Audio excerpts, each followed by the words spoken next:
ইসলামকে সাপোর্ট করি তার একটা কারণ, এদের মধ্যে হচ্ছে ন্যায় নিষ্ঠাবান ব্যক্তি আছে, এবং এরা হচ্ছে সন্ত্রাস এবং চাঁদাবাজ এবং দখলমুক্ত মাদকমুক্ত সমাজ বিনির্মাণে এরা দৃঢ় প্রতিজ্ঞ।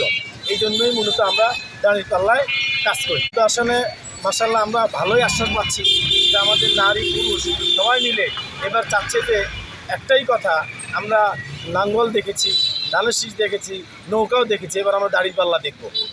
প্রচুর জনপ্রিয়তা, আমরা যার কাছেই যাচ্ছি সে তারাই করতেছে এবার দাঁড়িপাল্লা দেবো ইনশাল্লাহ। সবাইকে তো দেখেছি, এই দলকে দেখি নাই। আর এই দলের নামে কোনো দুর্নাম নাই, চাঁদাবাজি, সন্ত্রাসী, খুন খারাপি, তারপরে ক্ষমতার লোভে নিজেরাই গণ্ডগোল অন্য দলের আছে, এই দলের নাই। না ঘরে ওনার যাওয়ার মেন কারণ কি, ওনার আব্বা হচ্ছে মীর কাসেম, মিস্টার মীর কাসেম এর উকিল ছিলেন।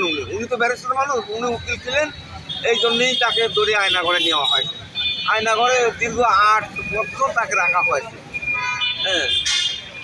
তাকে আর গোলাম আজমের ছেলে আজমিকে একসাথেই নেওয়া হয়েছিল একই গাড়িতে। যে 8 বছর আসে দেখেছে তার কিছুই নাই, গোলাম আজমের ছেলে, তার আব্বাও নাই, তার ওয়াইফও চলে গেছে। 8 বছর আর কি মনে কথা তো মরিয়ে গেছে। কিন্তু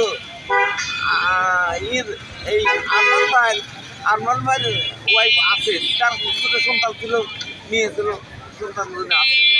কম্পিটিশনেরও কোনো সম্ভাবনা দেখা যাচ্ছে না আল্লাহর রহমতে। আমার মনে হয়, আমি যেটুকু ব্যক্তিগতভাবে বলতেছি, এই আরমান সাহেবের পরেই সাধুর অবস্থা। এই জন্য যে পুলিকে কেউ চেনে না, এলাকার কিছু করে নাই না। আর সাধুকে চেনে তার বাপের জন্য, তার বাপ এমন কোনো মসজিদ নাই সেখানে তার অবদান নাই। 2 কারণে অবদান, এখনই সে একজন ধনী লোক, সেই জন্য অবদান, আর একজন সে এমপি ছিল।